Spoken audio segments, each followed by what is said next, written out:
La vida puede ser una aventura, calurosa, rápida, Lenta o triste. quizá a veces llena de altibajos. Pero de acuerdo a los psiquiatras, cualquier parte de la vida puede etiquetarse como enfermedad mental. ¿De verdad? ¿Cómo qué? Digamos que estás afectado después de una ruptura. Eso se podría etiquetar depresión, ¿Y si estás nervioso antes de hablar en público? trastorno de ansiedad, ¿O eres muy hablador y superactivo? maníaco. Eso suena un poquito demencial. Lo es. Pero, ¿cuánto de esto ocurre realmente? Preguntemos. How many people do you know that have been diagnosed with a mental disorder?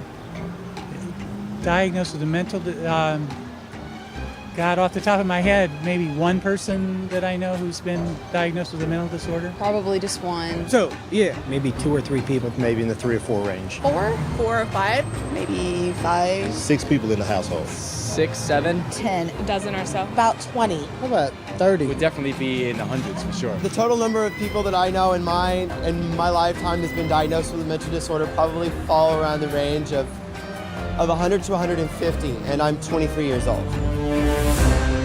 ¡Wow! Pero, ¿de dónde salen todos estos trastornos? Del Manual Diagnóstico y Estadístico de los Trastornos Mentales. Tiene 943 páginas y abarca todo, desde depresión y ansiedad hasta tartamudeo, adicción al tabaco, aracnofobia, pesadillas, problemas con las matemáticas y hasta trastorno infantil. Todos ellos reinterpretados y muchos etiquetados falsamente como enfermedad del cerebro. Pero algunas personas sí tienen problemas serios en la vida. Por supuesto, pero los psiquiatras los reducen a algo mal con tu cerebro. A ver si lo entiendo. ¿Los psiquiatras tienen un libro con los problemas de la vida reinterpretados como trastornos mentales? Así es. ¡Wow! Entonces debe estar apoyado en una base muy científica. Eso es lo que creerías, pero no es así. Los psiquiatras en una de sus recientes convenciones lo admitieron. Escucha esto. DSM is made up by committees of men who have political opinion, and women too, who have biases and political opinions. And so there isn't nearly as much science in DSM as there ought to be. Like in the previous one, people had a meeting in the bathroom and they decided that something should be in there, and then they would go and propose it to the whole committee. You have this kind of lumping together of several observations, and when you get enough of them in one tent, you got a diagnosis. DSM system is not the real system of the diagnosis. A lot of the disorders that are in there haven't necessarily been rigorously validated. It's just the best tool that we have available, but it is not perfect. It's so useless that if you give me a patient and the DSM, I'll make at least 20 diagnoses on the same patient. You have to take it with a grain of salt anyway. It's actually getting more and more complicated. We're left with diagnosing things on the basis of checklists and questionnaires, which leaves us sort of out of, as you said, the rest of medicine because we don't have a biological test. Increíble. La carencia de ciencia en el DSM es de hecho un secreto a voces. Esto es lo que algunos profesionales dicen sobre ello. The DSM is a sham. It's been described as a house of cards. Why? Because the diagnoses are theoretical. They're not based on scientific measurements. It's sort of a shaky level built on another shaky level, built on another shaky level. It is flimsy and that it is easily collapsible under the scrutiny of critical thinking. If you just pull one little fragment of the reasoning aside and questioning thoroughly, you'll find it doesn't stand up, and then that means that the whole organism collapses because you've got some wrong premises in there somewhere. In fact, they're all over the place. It is indeed a house of cards because it's predicated on not a solid structure. It is built to create an apparently legitimate edifice, which results in a diagnosis. But any serious inquiry will show it to be illegitimate.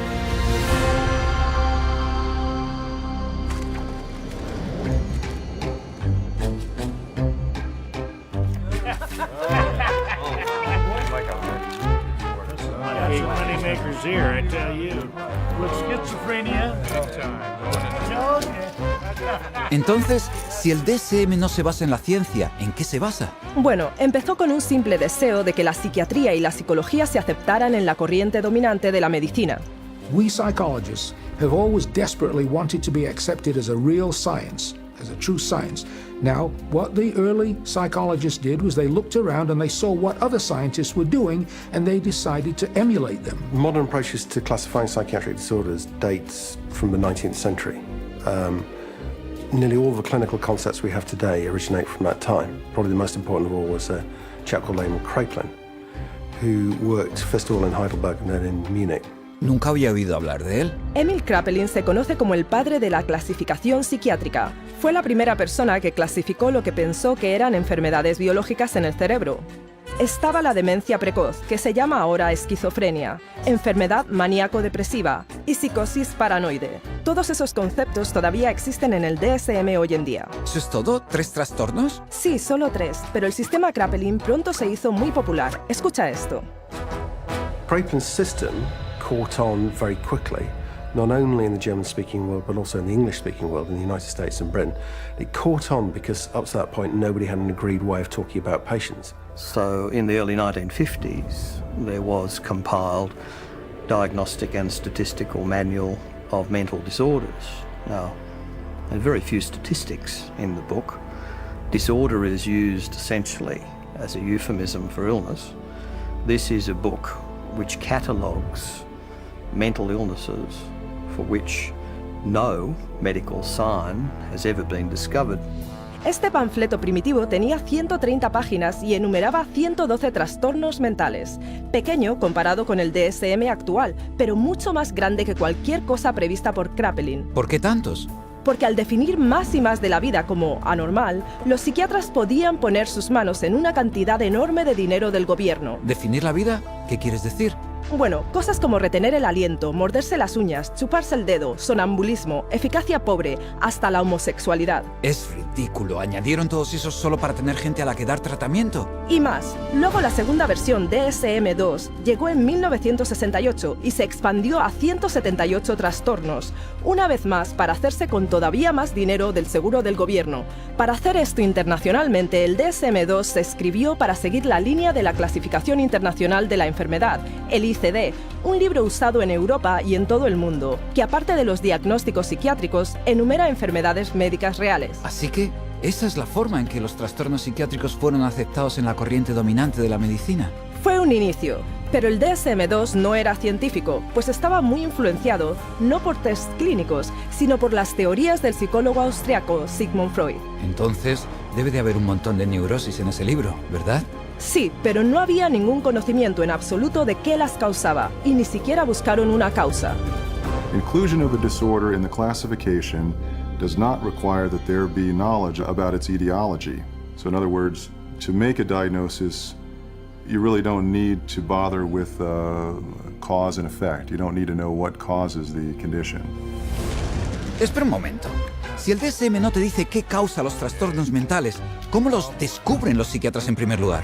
La respuesta puede que te sorprenda. New diseases are being invented all the time, and I want to emphasize the word invented, because when it comes to psychiatry, mental illnesses are not discovered, they're invented. The way the system works in terms of diagnosis is that every few years a group of psychiatrists and psychologists sit around in a room and vote on new diagnoses. ¿Es esto ciencia? No puedo creerlo. No te preocupes, no eres el único. The diseases are voted on? What do you mean? Did you say are they voted into existence? Are voted? As in created. Oh, man. I think that's kind of ridiculous. It's crazy that you would vote. I definitely don't agree. I don't agree with it at all. Mental disorders should be based on scientific research. I have been led to believe that it's all based on medicine and science. So I'm kind of shocked to find that out. Yo también. Hay más. No solo se votan los trastornos mentales para incluirlos en el DSM, sino que de vez en cuando se vota para excluirlos. Por ejemplo, la homosexualidad, incluida en los DSMs 1 y 2 como enfermedad mental. Así es como el editor jefe del DSM-3, Robert Spitzer, lo explicaba. I came up with a definition in 1973 that made it possible to argue that homosexuality was not a mental disorder. On a vote, essentially, at a conference of the American Psychiatric Association, it was removed. Now, did they discover that homosexuality was not a disease through scientific processes? No. It was included for political reasons, and it was removed for political reasons. And the end result is a vote. It's a supposed democracy.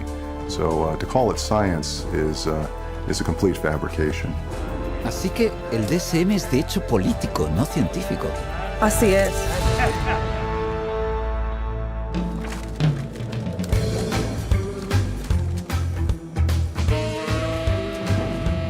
Pensaba que los psiquiatras querían ser vistos como médicos. Así es. Por eso tuvieron que hacer que su manual tuviera un aspecto más científico. Que no lo era.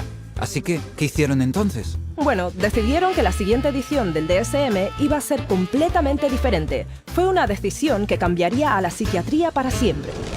If you roll the clock forward to the 1970s in the United States, basically at that time psychiatry was in very poor shape for a number of reasons. First of all, it was held in very low regard by other members of the medical profession. So psychiatry was the sort of thing you did if you couldn't succeed in any other area of medicine. And people such as Robert Spitzer in America made it very clear that the time had come essentially for psychiatrists, being doctors of medicine, to practice medicine. So if a psychiatrist was spending a lot of time dealing with people who were anxious, depressed, these dilemmas, these problems in living now essentially had to be redefined. And they were redefined as medical conditions. And their solution to this was to come up with a manual which defined psychiatric disorders more carefully. So, hence, we have DSM-3, which is the third edition, which is published in 1980.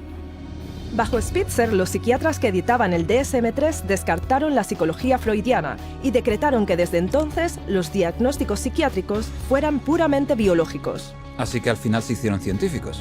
No, en realidad para nada. De hecho, las disputas políticas sobre qué trastornos incluir y cuáles dejar fuera del DSM-3 fueron todavía más ridículas. Esto es lo que un psiquiatra tenía que decir sobre ello. They would squeeze into a room which was about half the size of this one. It was much too small. And Bob would raise a provocative question, and people would shout out their opinions from all sides of the room. And whoever shouted loudest tended to be heard. My own impression is it was more like a tobacco auction than a sort of conference. Y esto es lo que otro miembro del panel decisorio del DSM dijo. The low level of intellectual effort was shocking. Diagnoses were developed by majority vote on the level we would use to choose a restaurant. You feel like Italian, I feel like Chinese, so let's go to a cafeteria. Then it's typed into the computer. It may reflect on our naivete, but it was our belief that there would be an attempt to look at things scientifically. Parece como que tenían un manual de diagnóstico que parecía más científico, pero no tenía más ciencia en él que antes. Entre tanto, el número de trastornos mentales en el DSM-3 se elevó hasta 259. Pero para vender la idea de que la psiquiatría era una auténtica ciencia médica, tenían que darle un sesgo con una teoría impresionante, que sonara científica. But with DSM-3 from 1980 on, there was the progressive medicalisation of psychiatry. And the notion of chemical imbalance was invented and essentially took hold. ¡Wow! ¿Desequilibrio qué? La teoría de desequilibrio químico se sugirió en 1965 para explicar cómo la depresión podría estar causada por un desequilibrio de elementos químicos en el cerebro. Me gustaría oír eso. Joseph Schildkraut teorizó que como las drogas psiquiátricas alteraban los niveles de esos elementos químicos, entonces la enfermedad mental tiene que estar causada por demasiados de estos o muy pocos. ¿No es eso al revés? Sin duda lo es. Es como decir que como la aspirina quita un dolor de cabeza, que los dolores de cabeza los causa una deficiencia de aspirinas. Ya veo lo que dices. Pero fue lo bastante convincente como para darle a la psiquiatría y al DSM-3 el aura superficial de ciencia. Como Robert Spitzer dijo, Psychiatry felt now, gee, we're more scientific, we're part of medicine. Así que funcionó. Sí, y desde entonces los psiquiatras y la industria farmacéutica han promocionado la teoría del desequilibrio químico implacablemente, tanto al campo médico como al público. If you're one of the millions of people who live with uncontrollable worry, anxiety, and several of these symptoms for 6 months or more, you could be suffering from generalized anxiety disorder, and a chemical imbalance could be to blame. Pristique is thought to work by affecting the levels of 2 chemicals in the brain. It works to correct chemical imbalances in the brain, which may be related to symptoms of social anxiety disorder. Cymbalta works on serotonin, and norepinephrine. Hundreds of thousands of patients have been prescribed Abilify. Ask your doctor. Ask your doctor. Talk to your doctor. Call your doctor. Ask your doctor about Cymbalta. Pristiq is a key in helping to treat my depression. Ask your doctor about Pristiq. You come to my office, and I say to you, well, you describe what's going on in your life and your symptoms, and I say, well, it's clear to me that you've got a chemical imbalance, and we're going to write you a prescription for this. The truth of the matter is, there's no such thing as a chemical imbalance. There's no test out there that they can depend on that tells you you have a chemical imbalance. There's actually, in fact, dozens of studies showing that there isn't any measurable imbalance. So psychiatrists will explain to patients all the time, this is just like diabetes. In diabetes, you have low insulin, we have to readjust the insulin level. In depression, you have low serotonin, we have to readjust the serotonin level. But actually, we have already proven that there's nothing wrong with serotonin levels. It's completely a myth, disproven by our own evidence. I had a psychiatrist. He said that, in his professional opinion, this child had ADHD, a chemical imbalance of the brain. And when he was questioned on the witness stand as an expert witness for the state, he was asked if they had done an MRI. He said no. He was questioned if they had done a CAT scan. He said no. He was asked if they had done any bodily fluid check known to medical science to prove that this child had a chemical imbalance of the brain. He says no. And when he was asked how he arrived at this ADHD diagnosis, a chemical imbalance of the brain, it came down to that he had counseled and observed this child for 2 hours, and half of the time was observing. How do you arrive at a diagnosis of a chemical imbalance of the brain by talking to a child and observing them for 2 hours? You don't, okay? It's pure guesswork. Vaya, de verdad. Míralo por ti mismo. Esto es lo que pasó cuando una persona con una cámara oculta fue a varios psiquiatras pidiéndoles que le hicieran test para enfermedades mentales. Of any scientific test? Not that I'm prepared to do this time. No. So you getting that I have adjustment, what is it? Adjustment disorder, mixed emotional thinking. It just means situational stress. Right, it's a formal diagnosis. But I'm saying, just where do you get that from? I take you at face value. In terms of diagnosis, there's no way that I can x-ray or so it's very hard to have anything to measure.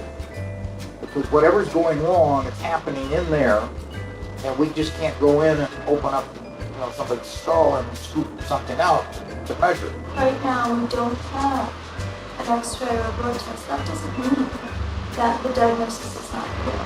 The diagnosis is for insurance, and I'm not really trying to think too much in terms of diagnosis. I don't really see that as my main job here to make a diagnosis, except to give something to the insurance that's reasonably accurate.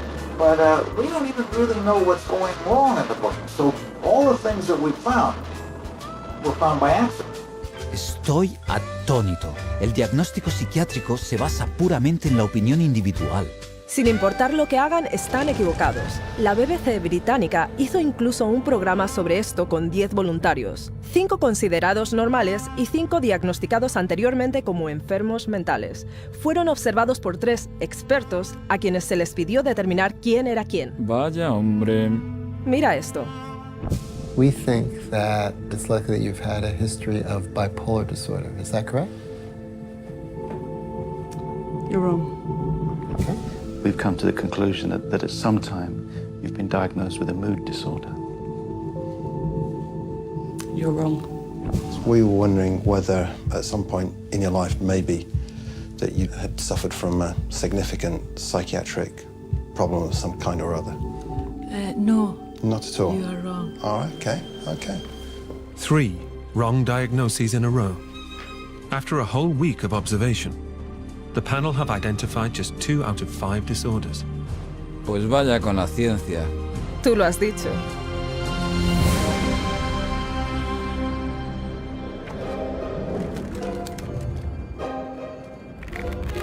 Okay, time in. I love it. And And I got a pair of compulsive disorders here. Una pregunta. ¿Cómo pueden los psiquiatras decir de sí mismos que se basan en pruebas cuando no tienen ninguna? Va todavía más lejos. No solo no tienen análisis que demuestren el trastorno mental con el que te etiquetan, ni siquiera pueden definir qué es un trastorno mental. No. Lo afirman incluso en el DSM. Mira esto. Although this manual provides a classification of mental disorders, it must be admitted that no definition adequately specifies precise boundaries for the concept of mental disorder. There you go. Increíble. Pero los psiquiatras no habían terminado todavía. 14 años después del DSM-3 publicaron el DSM-4 y su editor en jefe ha sido más directo todavía sobre el término trastorno mental. There is no definition of a mental disorder. It's bullshit. I mean, you just can't define it. Así que, aunque admitieron que no podían definir lo que era un trastorno mental, un término que ellos usan en su propio manual, añadieron más trastornos. Un montón más, 115 para ser exactos, para un total final de 374. Eso es más de 3 veces la cifra de trastornos enumerada en el DSM-1. Y eso solo en 40 años, y este libro pesa más de 2 kilos. Es más grande que el listín de teléfonos. Es el catálogo del comprador de enfermedades mentales, y con él 120 millones de personas en todo el mundo han sido diagnosticadas con enfermedades mentales. ¡Wow! Pero, ¿qué pasa con la clasificación internacional de enfermedades? ¿Ha habido un aumento en los trastornos mentales ahí también? Definitivamente, la sección de trastornos de conducta del ICD es prácticamente paralela al DSM. Lo que sea que pase en el DSM se refleja ahí también. Vale, bueno. Hasta ahora he visto que no hay tests para identificar o confirmar un diagnóstico mental. No hay pruebas de la teoría del desequilibrio químico y ni siquiera saben lo que es un trastorno mental. Y lo admiten, por lo menos entre sí. Este es un psiquiatra prominente hablando en una convención reciente de la APA. You're sitting in your office, you see a depressed patient, you have no idea what's the matter with them. And I know all of you think you know the answer, but in terms of evidence, I don't know the answer and I don't think any of us really know. Eso es increíble. Y sin embargo te darán un diagnóstico muy rápido de todas formas. Este es otro psiquiatra influyente en el mismo congreso. Jim Burley at the Maudsley Hospital did a study once on how long it took people to make up their mind about the diagnosis after they entered a room, and it was about, how many, David? It was 2 seconds? It was a couple of minutes. It was very... ¿Un par de minutos? Sí. Por supuesto, incluso el entonces presidente electo de la Asociación Psiquiátrica Americana consta que dijo que el DSM es prácticamente una farsa. Well, what does D stand for? I used to think it is diagnostic, but over the last few years realized it is more like a dartboard. ¿Diana de dardos? ¿Le dicen los psiquiatras a sus pacientes alguna de estas cosas? No, de hecho, los psiquiatras actúan como que saben de lo que están hablando, mientras mantienen al público a oscuras. I was sent to a psychiatrist who saw me again for maybe about 15 minutes, talked to me how I was doing at 7 years old, and I left with a prescription for Ritalin. Probably within the first 15 minutes, he diagnosed me with having an anxiety disorder and put me on prescription medication. The amount of time it took for the diagnosis was, I'd say, probably within 10 minutes I was diagnosed with anxiety, with depression, within 10 minutes of speaking to the psychiatrist, and I was put on those drugs immediately. I received numerous different diagnoses from different doctors, and each one gave me a different drug. I didn't have to undergo any tests. I didn't even have to sit there and I didn't have to ask any questions. It was just, that's what you've got, and this is the drug. They really didn't talk to me. They were always talking and questioning my mother. It was all about getting the information from her and not from me. It doesn't make sense to me. I researched it, I've done my research, and I still can't fully understand how you can diagnose somebody with a short attention span. There was never an explanation. Nobody really knew what it was or why it was caused or how did you get it, why did anybody have it, and what could anybody do about it. Just here, have some medicine and go away. And I was put on, a horse's dose of an antidepressant called Effexor, 450 milligrams a day. They say if you're on 300, you're comatose. It wasn't always Ritalin. Went from Ritalin to Wellbutrin to Concerta to Adderall. I remember asking these doctors, is there any other way we can do this? Is there any other therapy? Is there something we can do that won't make me feel so badly, that won't give me all these side effects and just horrible sensations through my body 24 hours a day? Is there something else I can do that might be not having to do with medications? Doctor said, no. See, what you have is very complex. You have a chemical imbalance in your brain that the only thing that can correct it is medication. Wow, montones de diagnósticos, pero todo lo que parece recibir son medicinas. Así es. Hoy un diagnóstico psiquiátrico significa realmente una droga psiquiátrica. The whole question then becomes, okay, if we apply these labels, what next? And the what next tends to be, you get a prescription. And the prescription is for a drug that doesn't work very well and is toxic. It's like a 1-2 punch. The number one of the 1-2 punch is the diagnostic manual. You've got all these disorders to choose from. The two is the treatment. So you've got the diagnostic manual in place, you've got a machinery in place, and then you've got this treatment that is there for the taking. For everything you can think of that might seem to be odd behavior, the psychiatry field has a name for it. And then for every name of every diagnosis you have, there's going to be pharmacology behind it, and they have a pill for it. Let me fan it out and pick a card, and there you go. Here's your label, and there's the drug that we'll give you to go along with that label. 98%, maybe 99% of people will get a diagnosis that justifies the use of a medication and also a follow-up appointment. Because remember, the business of medicine, the business of psychiatry, is seeing patients.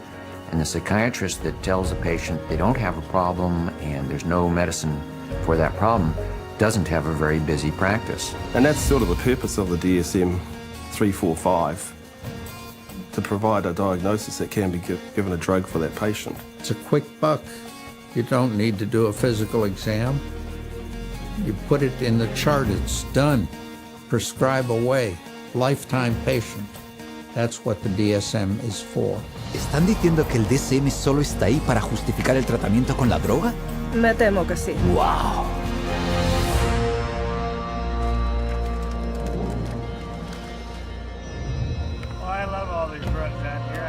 Así que si el tratamiento primario de la psiquiatría es drogar, se tiene que estar haciendo un montón de recetas ahí fuera. Por supuesto. ¿Sabías que se escriben más de 600 millones de recetas para medicación psiquiátrica cada año? Uf. ¿Pero qué pasa con los pacientes que no quieren drogas? De hecho, el DSM tiene una categoría para eso también. It says V15.81, non-compliance with treatment. Now this category can be used when the focus of clinical attention is non-compliance with an important aspect of treatment for a mental disorder or a general medical condition. If you refuse treatment, then you probably are mentally ill, ipso facto, by that fact alone. Así que, si no haces lo que te dice un psiquiatra, ¿eso es un trastorno mental? Así es. Eso desde luego da miedo. ¿Y por qué no seguirían el tratamiento? Porque las drogas que los psiquiatras recetan pueden causar algunas reacciones físicas muy fuertes y graves. ¿Quieres decir efectos secundarios? Bueno, no exactamente. Drugs really don't have side effects. Drugs only have effects, and we arbitrarily differentiate those effects of the drug that we like, and we say these are the effects of the drug. And those that we don't like, those are the side effects. It's akin to saying that a bomb that comes down on a building kills people and destroys the building, and the military general says, oh, killing of the people is really a side effect. No, you cannot separate out the destroying of the building and the killing of the people.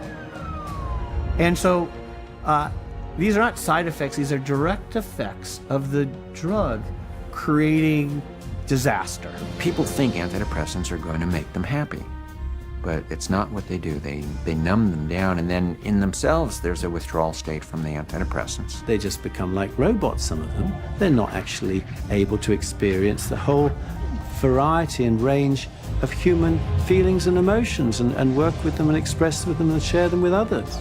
Because once you sort of put somebody on a heavy dose psychotic drug, I mean, you're just dehumanizing them.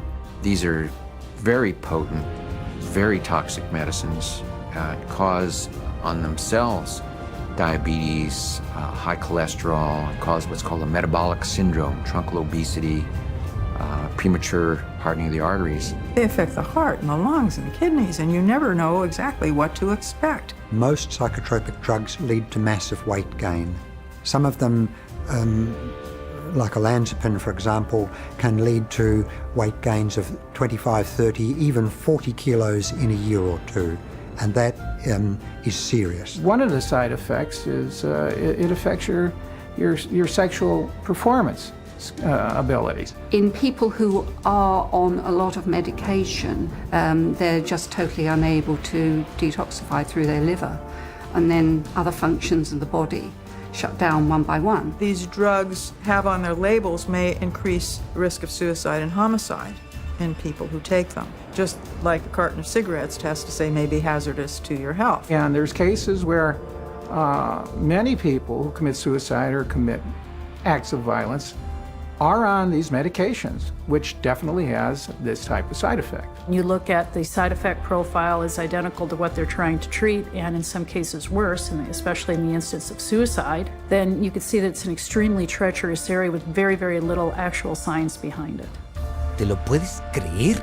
Esas drogas son peligrosas. Sí, y ha habido miles, quizá incluso millones de víctimas que vinieron a la psiquiatría por ayuda, pero se les dieron drogas que en última instancia les destruyeron. Gente como Candace, que tomaba Zoloft porque estaba nerviosa antes de los exámenes. Steven, que se suicidó 19 días después de que lo pusieran a tomar Prozac. Julie, que planeaba ir a la universidad y se colgó después de 7 días de tomar Zoloft. Matthew, de 13 años, cuando se colgó. Matt, un joven de 21 años que tomaba una mezcla de drogas psiquiátricas. Caitlin, que tomaba Zoloft y Trazadone. Beth, a la que se le dio Paxil para los problemas de sueño. Matthew, quien después de empezar con Lexapro. Charles, tomando Clozaril. Caitlin, con 12 años. Megan. Aaron. Espera. Esto es demencial. ¿Me estás diciendo que toda esta gente que se suicidó había estado tomando drogas psiquiátricas?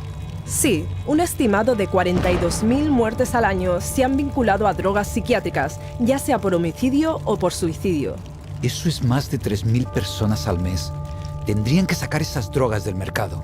Claro que deberían, pero como esas drogas son con mucho el principal tratamiento que los psiquiatras les ofrecen a sus pacientes, ellos restan importancia a los riesgos, y sus pacientes pagan el precio. When you get on the psychiatric drugs, you feel just like you don't really want to live anymore.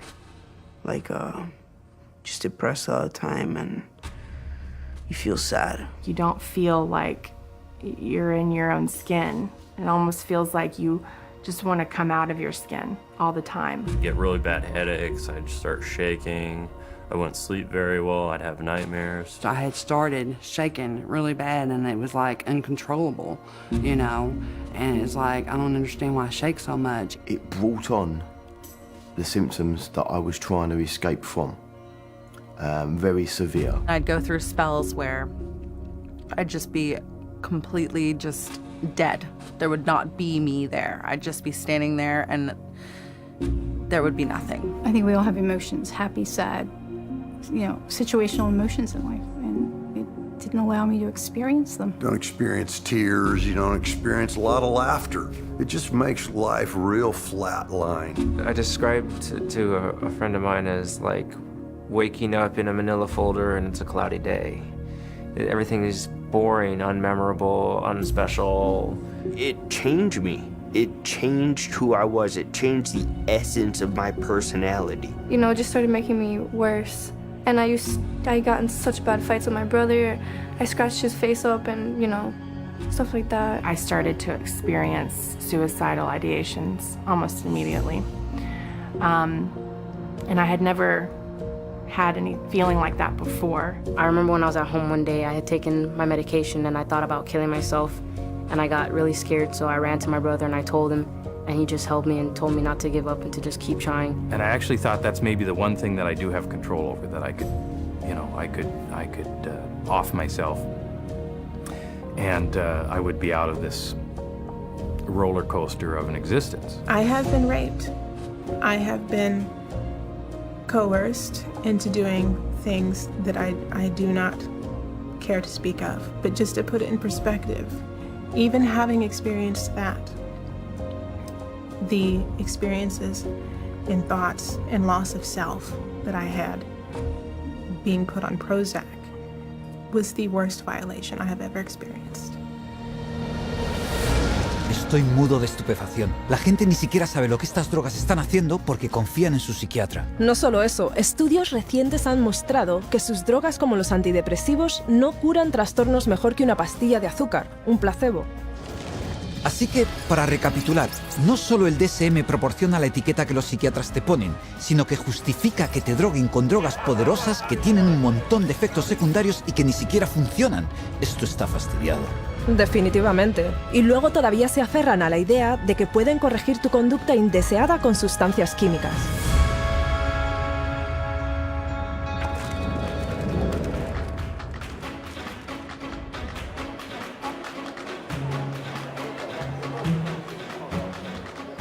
Naturalmente, la psiquiatría tiene un atractivo para la industria farmacéutica, pues ahora pueden comercializar y vender drogas para cada trastorno nombrado en el DSM. Conozco esas campañas de marketing, están en todas partes. Sí, pero si te das cuenta, también le hacen marketing al trastorno. Las empresas de fármacos anuncian los trastornos del DSM en publicaciones, televisión e internet, instándoles a hablar con su médico. Ponen a sus expertos pagados en programas de entrevistas para hablar de la última epidemia de enfermedad mental. Colocan artículos en los periódicos sobre estas e incluso contratan a psiquiatras para llevar a cabo estudios y escriben ponencias para darle a los trastornos el aire de ciencia. Porque si la gente piensa que tiene el trastorno, pedirá la droga. Exacto. The pharmaceutical industry markets disorders. Because if you can market a disorder, then you've got something to sell your product to treat. So people suddenly come to think of things they previously didn't regard as a disease state as a disease, go to the doctor, see the psychiatrist then prescribes the drug that the drug companies have received FDA approval for, and everyone is happy except for the patient. They're all working together, the psychiatrists, the pharmaceuticals, and one feeds the other. So again, job security for the pharmaceuticals and also job security for the psychiatrists. Y no son solo las empresas de fármacos las que fomentan estas enfermedades. Un psiquiatra, Joseph Biederman, creó y popularizó un trastorno llamado bipolar pediátrico. De hecho, dijo que podía empezar desde el momento en que el niño abre los ojos. Bipolar, como en los cambios de estado de ánimo, para los niños. Por desgracia, sí. En solo 9 años, el Dr. Biederman alimentó un auge que multiplicó por 40 la cifra de niños etiquetados como bipolares, a la mayoría de los cuales se les recetó poderosas drogas antipsicóticas ideadas solo para los enfermos mentales más serios. No tenía ni idea. El psiquiatra que editaba el DSM-4 admitió la influencia del DSM en la moda del bipolar infantil. Well, we learned some very, very painful lessons in doing DSM-4, but inadvertently, I think we helped to trigger 3 false epidemics. One for the childhood diagnosis of bipolar disorder. Demasiado tarde ahora, ¿no? Para muchos niños, sí. Y como los psiquiatras afirman que trastornos mentales como el bipolar no se pueden curar, los psiquiatras y las empresas de fármacos han creado clientes de por vida. Así que es una asociación natural. Faltaría más. Las empresas de fármacos proporcionan montones de dinero de investigación para los psiquiatras, que salen con más diagnósticos que tratar con drogas. Drug companies have become increasingly dependent on mental illness diagnoses in order to maintain their profit margins. And psychiatrists and increasingly clinical psychologists are more than happy to manufacture mental illness in order to make that happen. Hence, the increase in size of the Diagnostic and Statistical Manual of Mental Disorders. The strategy is how many people we can diagnose with a particular label that would be broad enough to include a ton of people in it. And the mentality behind that is the sale of the pharmaceutical drug, which eventually becomes the treatment. These drug companies are making a lot of money, and they're spilling that money and sending that money to people that will help support their cause. So it's not a surprise at all that they have infiltrated so many of the committees within the DSM and so much of our own medical education. Espera un momento, ¿las empresas de fármacos se han infiltrado en los comités de psiquiatras que deciden qué trastorno poner en el siguiente DSM? En el DSM-4, el 56% de los miembros del comité tenían vínculos financieros con las empresas farmacéuticas, la misma industria que iba a beneficiarse de las 115 enfermedades mentales diagnosticables que se aceptaron por votación. Así que, claro, vemos más diagnósticos que se tratarán con drogas. Y muchos más síntomas enumerados para cada trastorno. The whole world has been made crazy, really. We have these proliferation of categories which have become more and more encompassing, encroaching in ordinary everyday life. There isn't a human being on the planet who doesn't have at some point, if not several points, in a day or a week, distress. It's part of being human.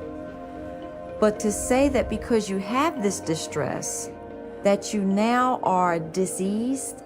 If you take a god man in India who wanders around with a shawl and meditates for 17 hours a day, drinks rainwater and engages in some kind of spiritual or religious discipline or practice where he might roll on the ground for 100 miles to a holy place, people there don't persecute those individuals. They accept them as people engaged in religious practices. But here, if you took those same individuals in India and you had them walk across a campus in America, they would immediately be arrested and put into a psychiatric facility because they're manifesting psychosis. This varies by culture. What do we want to straitjacket everybody? Is everyone going to be the same? What about people that do have a little bit odd behavior? Is a little odd behavior bad or dangerous? It's just different. You want this thing to cover, all manner of aberrant human behavior. So if you can cover every bit of it, then you're going to have the best chance possible to a billable unit of service. Y por cierto, en caso de que no puedas ser incluido en cualquiera de sus categorías, hay una más que se te puede asignar. Naturalmente. This is number 301.9. 312.9. 292.9. Bipolar disorder, not otherwise specified. Gender identity disorder, not otherwise specified. Disorder of infancy, childhood, or adolescence, not otherwise specified. Not otherwise specified. What the hell does that say? They don't know. It's kind of like a catch-all. It's the garbage can for the leftovers. There's even a box for people that don't fit in the other boxes. To me, it's insane. This is like rubbish to me. This is scary to me. This is hackery, quackery, dockery. Es una ciencia bastante pobre si tus categorías son tan flojas que necesitas una categoría de misceláneo para recoger los cabos sueltos. Sí, como TDAH por lo demás no especificado, trastorno alimenticio por lo demás no especificado, trastornos del estado de ánimo por lo demás no especificados. You can always use the NOS, the not otherwise specified diagnosis, and that's a billable service. Not otherwise specified means that you're sort of at sea to some extent on the exact diagnosis, meaning it doesn't fit into any of the categories you've established. Unspecified mental disorder. You see, that's considered a disorder. Having nothing wrong with you is now a disorder. That's what this says. Can you believe it? No puedo creerlo. ¿Hay una categoría llamada trastorno mental no especificado? Como en no te lo describimos. ¿Eso es una enfermedad mental también? La cosa se pone más demencial. De acuerdo al DSM, podrías ser diagnosticado con un trastorno mental que ni siquiera está en la lista. Estás de broma. Escucha esto. These diagnostic criteria and the DSM-4 classification of mental disorders reflect a consensus of current formulations of evolving knowledge in our field. They do not encompass, however, all the conditions for which people may be treated or that may be appropriate topics for research efforts. It's even in the language of the introduction, it's basically saying we're trying to have a diagnosis to cover all the bases of anything that somebody could come in complaining about, which is, again, entirely backwards from how medical diagnoses are come to.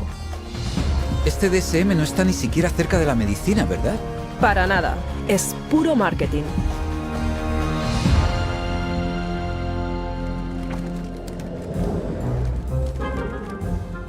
God bless the insurance company. And you get these multiple personalities. Sure, insurance companies more. Insurance billing, that's the big money right there. Hay algo que todavía me fastidia. Si el tratamiento psiquiátrico es tan largo, tan caro e ineficaz... Ya lo sé. ¿Quién estaría dispuesto a gastar esas cifras exorbitantes de dinero para tratamiento psiquiátrico que se alarga durante años y a menudo toda una vida mientras proporciona resultados pésimos? Exactamente. ¿Quién paga por todo esto? Principalmente el gobierno y las aseguradoras privadas de salud. Claro, las aseguradoras. De hecho, el grupo de presión psicofarmacéutico ha sido muy eficaz para que se pasaran leyes que obligan a las empresas aseguradoras a proporcionar seguro de salud mental igual al seguro médico regular. A eso se le llama paridad de salud mental, ¿verdad? Así es, pero económicamente esto ha sido una catástrofe. So there's nobody who walks into a psychiatrist's office that isn't going to go out with a label. He's got 374 choices or so based on the Diagnostic and Statistical Manual list of symptoms. So he's got to fit you into one of those categories in order to get paid. The DSM really should be called, how to bill the insurance companies, how to get money from the insurance companies. It's a list of codes, and there's a number for everything, and that number goes on an insurance form, and then you get payment for it. The DSM is completely built into the system now because you can't get reimbursed by an insurance company unless there's a DSM diagnosis. You know, a kid wets the bed, you can bill on that. They're going to have one called a skin picking disorder. You pick your skin, you can diagnose and bill on that. You know, you can always find a diagnosis and you'll always be able to bill. A psychiatrist or a psychologist can go through their book now and find a diagnosis code for just about anything. Everybody would fall into something that they could put a diagnosis on and fraud insurance companies.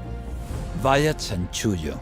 Así es, cada año la industria psiquiátrica usa el DSM para amasar $100.000 millones del gobierno de Estados Unidos y de aseguradoras privadas. Y eso es solo un país. Estoy empezando a darme cuenta de lo mucho que el DSM ha elevado los costes generales del tratamiento médico. Lo sé. El promedio de la facturación de seguros de los psiquiatras es el doble de la del tratamiento médico general. Y eso eleva lo que yo tengo que pagar para el seguro. Así es, y eso desperdicia impuestos también. El programa de seguros de salud mental del estado de Texas estaba casi en la bancarrota debido a una clase de droga psiquiátrica muy cara que se recetaba normalmente para el trastorno bipolar. Vaya, eso es un montón de drogas. Sin duda lo es. Y encima de eso, como los diagnósticos del DSM son tan arbitrarios, otro problema enorme y costoso es el fraude de seguros. Se ha pillado a los hospitales psiquiátricos privados haciéndose pasar por clínicas para dejar de fumar o para perder peso, para conseguir gente que sea admitida. Pagando a los reclutadores $3.000 por cabeza para conducir a los pacientes del seguro a través de sus puertas. Y a retener a los pacientes dentro tanto tiempo como sea posible hasta que se les acaba el seguro. ¿Y todo esto es por el dinero del seguro? Así es. Y una vez que los pacientes están inscritos, se puede sacar cualquier diagnóstico del DSM para justificar el tratamiento. Mira el metraje de esta cámara oculta de alguien que se hizo pasar como trabajador de un hospital psiquiátrico. Patient display. That's how my opening is always a classic. Patient display. He's sort of, what do you think? You think he's, I thought, I've interacted with him a lot, and I thought he's always appropriate. Let's say, but under behavior, what's some good words in here? He's not negative. He's sort of intrusive a little bit. Not really. He doesn't push limits anymore. He's really actually intrusive. He acts sort of anxious. Focus on the negative. And why should we focus on negative? Because that's how they get paid. I mean, this is what they told me. I mean, you write what you want to write. I know I got to write for it. So I know what I have to write. You know what I mean? So that's why why do you have to write it? So this place can get paid. Oh, okay. It's a business thing. It's not like I'm lying, but I always pull the negative out. You're supposed to. They tell you to. What? The negative? Pull the negative out. You pull it out of them. Eso no puede ser ético. No lo es. Y eso es solo el inicio del fraude. A los que proporcionan servicios psiquiátricos se les ha pillado facturando a las aseguradoras por tenerles escuchando música, viendo la tele o jugando al bingo, cobrando por llamadas para despertar, entradas de cine o viajes al extranjero. O por afirmar que trataban a la gente que estaba en la cárcel en coma o incluso muerta. No. Algunos psiquiatras han facturado incluso por tener sexo con sus pacientes y llamarlo terapia. Eso es repugnante. Como un director de fraude de seguros dijo, el alcance del fraude solo está limitado por la imaginación. No tenía ni idea. No hay muchos que la tengan. Las estafas en la salud mental timan a las aseguradoras y a los contribuyentes 5.000 millones de dólares cada año solo en Estados Unidos. Deberían arrestar a esos criminales, encerrarlos y tirar la llave.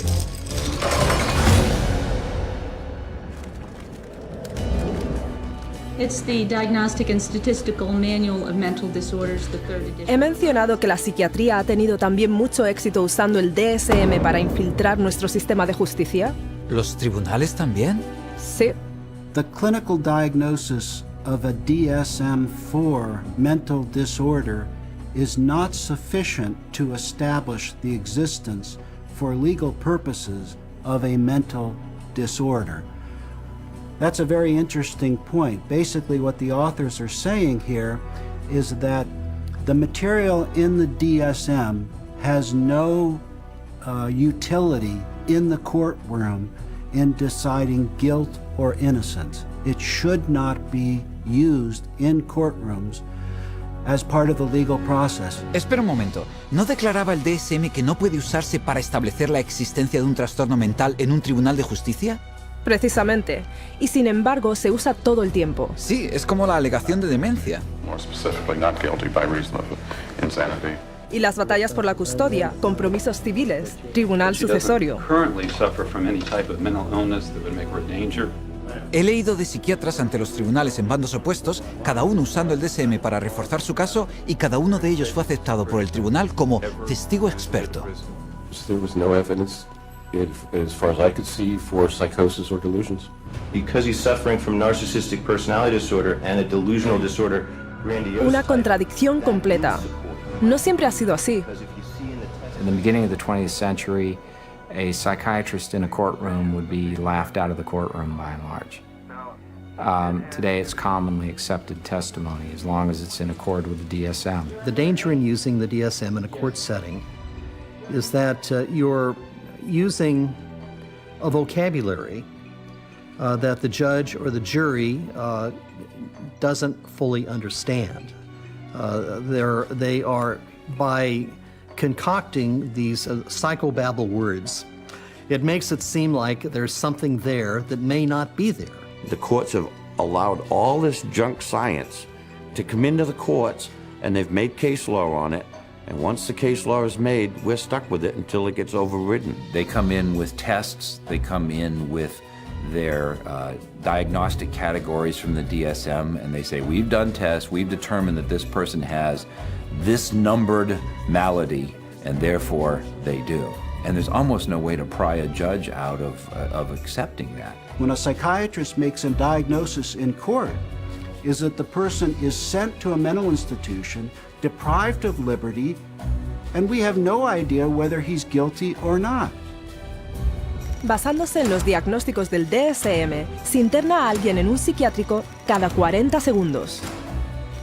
Esto está absolutamente fatal. Y cualquiera, en cualquier momento, puede perderlo todo debido a la opinión de un psiquiatra. Escucha esto. I went to a stop smoking course at Vanderbilt. And the doctor, the lady that ran the program said that she goes, we need to get you on a stop smoking medication. So she prescribed me Zyban. Well, after the fact, I find out that Zyban is nothing but this really powerful antidepressant called Wellbutrin. Yeah, I stopped smoking, but I had no idea the hell. I mean, the hell.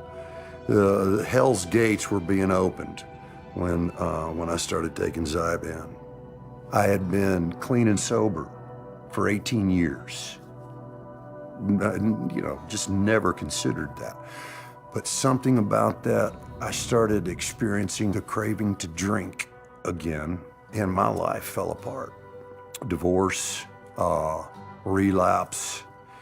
So then a sibling of mine got wind of my relapse, wanted to gain control of my pocketbook and my life, and found the dirtiest lawyer in town who knew, one of the dirty psychiatrists, and bought and paid for an evaluation, had a hearing in a court before I was ever served notice.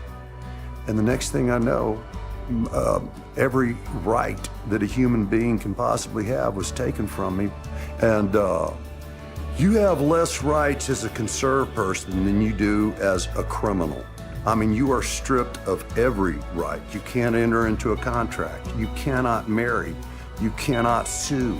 You cannot even fight the legal system that has involuntarily put you in this. And it was all based on the psychiatrist's diagnosis, who never evaluated me. Eso es increíble. Estaba intentando dejar de fumar, pero en vez de eso recibió un diagnóstico psiquiátrico y le arrebataron sus derechos. Le han quitado todo su dinero también, por no mencionar que estuvo encarcelado en una institución psiquiátrica.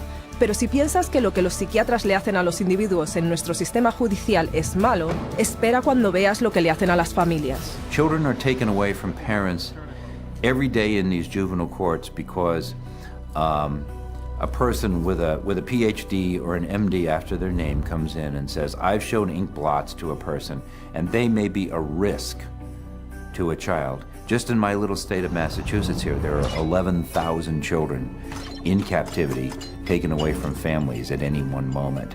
And almost all of those children are being drugged. And our own commissioner of children and families testified under oath that they drug 88% of the children that they take out of the families. 88% drogados, eso es prácticamente algo que se da por descontado. Y eso es solo la punta del iceberg. Por todo el mundo, los psiquiatras usan los tribunales en una serie de formas para arrebatarle los derechos a la gente y destruir familias. Solo mira. Psychiatry has affected my family through the family law court rulings. The family law court has a court-appointed child psychiatrist who, it appears, determines the future of the child. It's just like a business in the court system that they forced you to undergo all of these psychological evaluations, and you have to pay thousands of dollars, but at the end of the day, it has been supported by no evidence, nothing. They'd said to me, Deb, you have a choice. Either you bring your son to get medicated, or we'll take your child away from you and put him in a home that they'll medicate your child.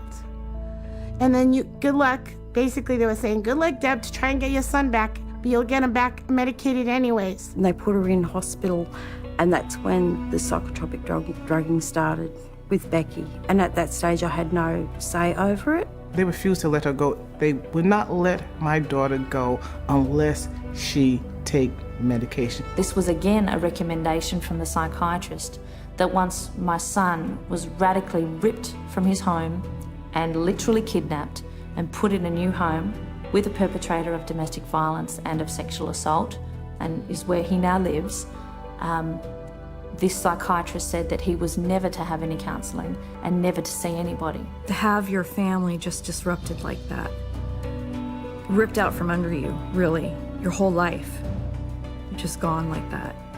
And then you have to fight every day to get them back.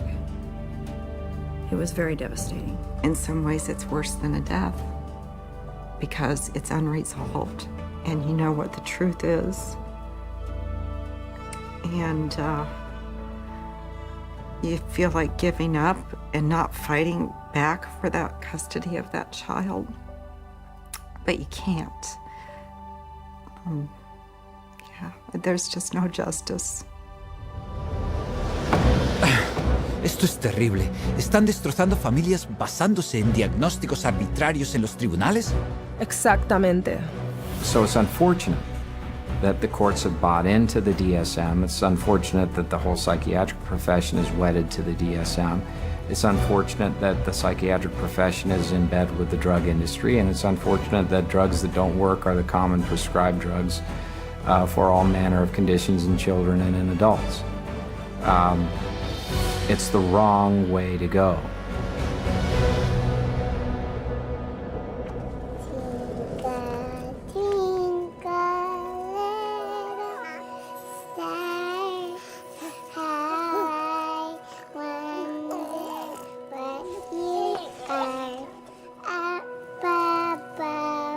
Oh, no. No a ellos también.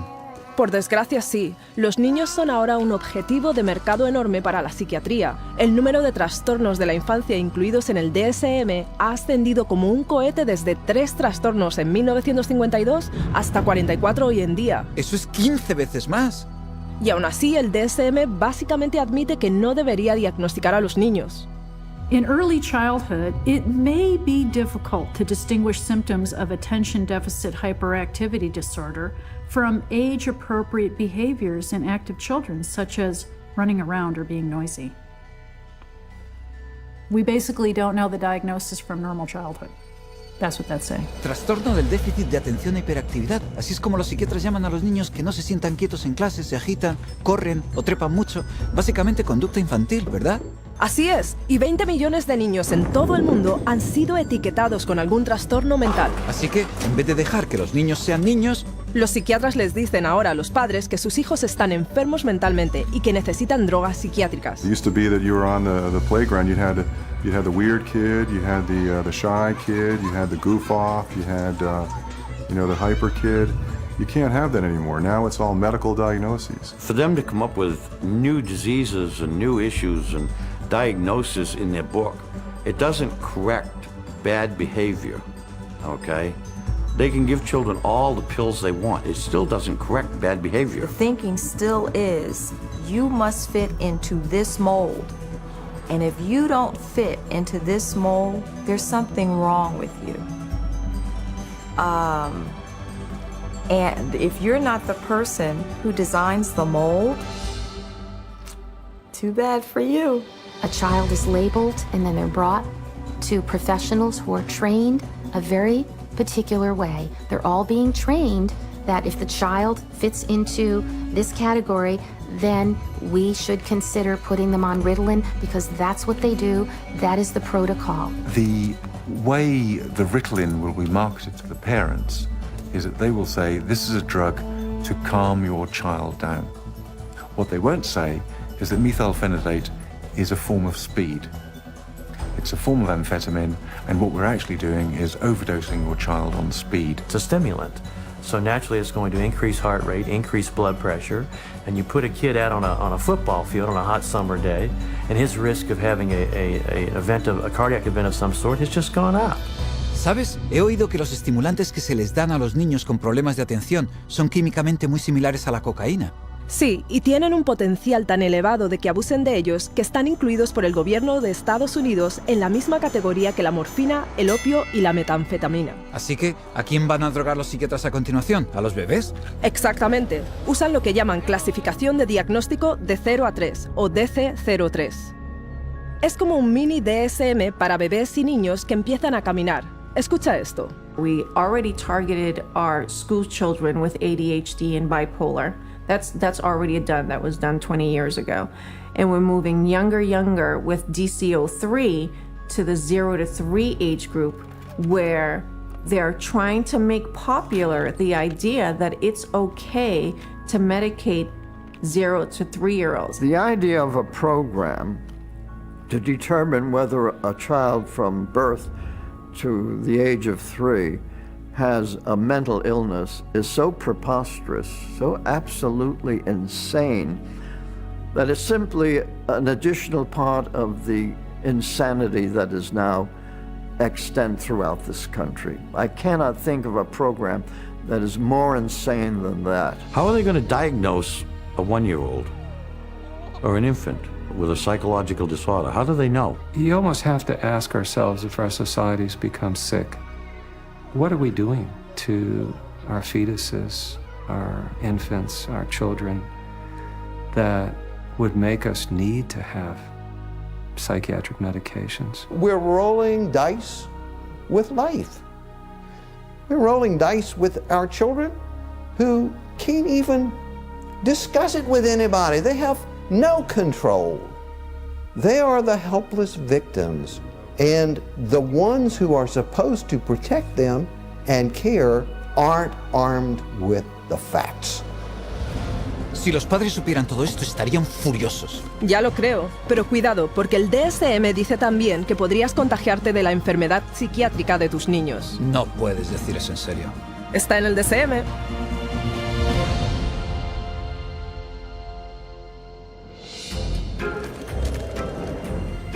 We're going to talk about some of the proposed changes that are suggested for DSM-5.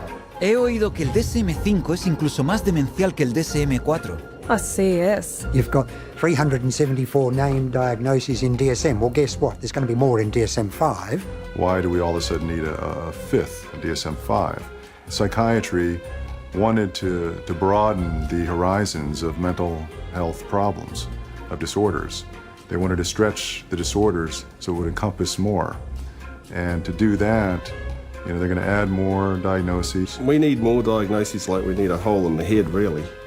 They're not serving a purpose for mankind, all these diagnoses. They're almost laughable, some of the diagnoses. ¿Irrisorios? ¿De verdad? Bueno, están hablando del trastorno de acumulación si no te deshaces de suficientes cosas. Persistent difficulty discarding or parting with personal possessions. Trastorno alimentario compulsivo si comes demasiado a menudo. Recurrent episodes of binge eating. Hoy está el trastorno de rascado cutáneo.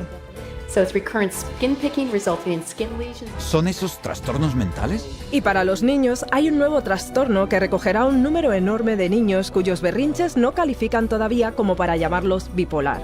They've created temper dysregulation disorder to seem a little bit more mild of the condition and include a lot of the younger population in terms of that diagnosis. And what it essentially does, it just broadens bipolar disorder into a whole other new category. And where they don't fit into bipolar, now they can fit into this other diagnosing criteria.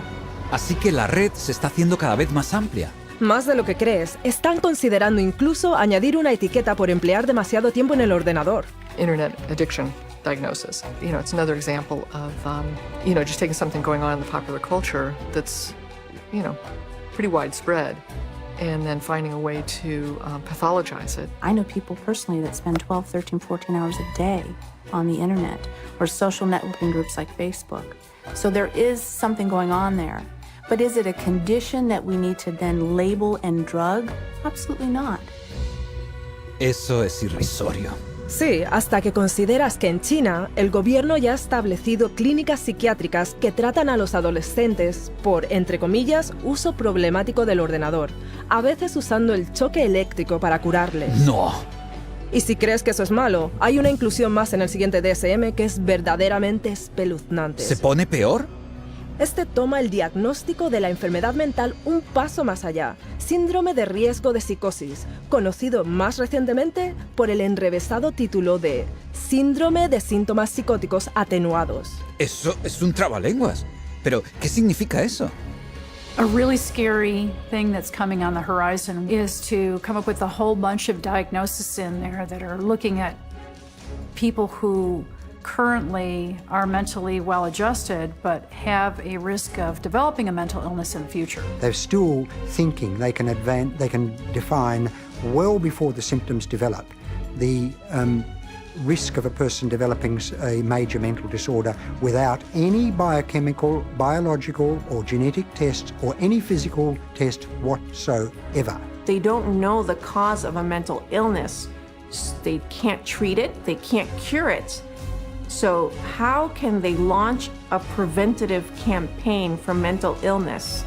It just logically, it falters. Espera un momento.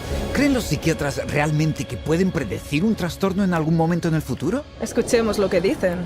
How can psychiatrists know if you're going to have a mental disorder in the future? Again, that we don't know categorically who will develop psychiatric illness in the future. It's really hard to say, actually. I don't know if you could 100% predict for anybody. You can't forecast if one will develop a psychiatric disorder. Maybe not, or maybe yes. It's hard to predict. It's hard to predict. There's no way to predict that. Well, I don't think that nobody knows that. There's no way to tell. Nobody knows? I don't think anyone can know what's going to happen in the future. Obviamente no tienen ni idea. Sí, pero a pesar de esto ya están proponiendo hacerles test a los niños para enfermedades mentales futuras. De forma que las puedan tratar ahora. Claro. I would hate to see us go into the type of society where people are locked up for what they may do in the future rather than what they actually have done. Identifying people who are pre-psychotic would be a huge industry. Wow, eso es verdaderamente aterrador. Y lo que es una locura es que los psiquiatras siguen adelante con el DSM-5 cuando algunos de sus más influyentes miembros admiten abiertamente que no sirve absolutamente para nada. Any comment on DSM-5? It's of no use to us in the rest of the world. Incluso el psiquiatra encargado del Instituto Nacional de Salud Mental de Estados Unidos es menos que entusiasta al respecto. I don't do DSM. I'm not involved. So, and that maybe tells you more than anything. NIMH is not involved with DSM. Así que el hombre en la cima de la mayor organización psiquiátrica mundial no quiere saber nada del DSM. Eso es lo que parece. Es un fraude total. The Diagnostic and Statistical Manual is effectively the story that is being wrapped up in statistics and numbers and categories that when medicine tosses, doesn't fit any of our categories over to psychiatry, psychiatry says we'll find a category, and if we don't, DSM-5 or 6 or 7 will. I think in 2016 we'll be looking at DSM-6 and there will be 1,425 diagnoses and I'll have 900 of them. Eso es una locura. Sí, pero todo está diseñado para encajar a más y más personas bajo la cobertura del diagnóstico de la psiquiatría. De forma que puedan hacer caja incluso con más conducta normal. Ahí lo tienes.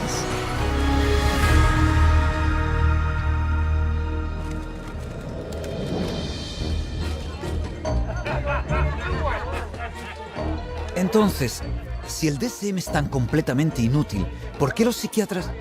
Oh, ya entiendo. Se trata solo de dinero, ¿no? Con la psiquiatría se trata siempre de dinero. Y todo empieza con el DSM. Como Robert Spitzer dijo, The American Psychiatric Association found out it could make a lot of money by selling it. They've made a tremendous amount of money. Every time they revise the DSM system, the American Psychiatric Association makes a hell of a lot of money. ¿Una tremenda cantidad de dinero? ¿De qué cantidades estamos hablando? $6.500.000 en ventas al año. ¡Uf! Pero no es solo la venta del DSM lo que amasa los beneficios. Los psiquiatras y las empresas farmacéuticas hacen dinero cada vez que lo usan para diagnosticar a alguien. You create disorders so that you can treat it with a drug. It's the ultimate money-making machine. How many people can we drug? How many labels can we put out there? How many people can we herd into these labels and feed them a drug so we can get richer, make more money? There's an inherent conflict of interest, and that conflict of interest is driven by the desire to make money. More money, more money, more money than one should expect. Huge money in the psychopharm business.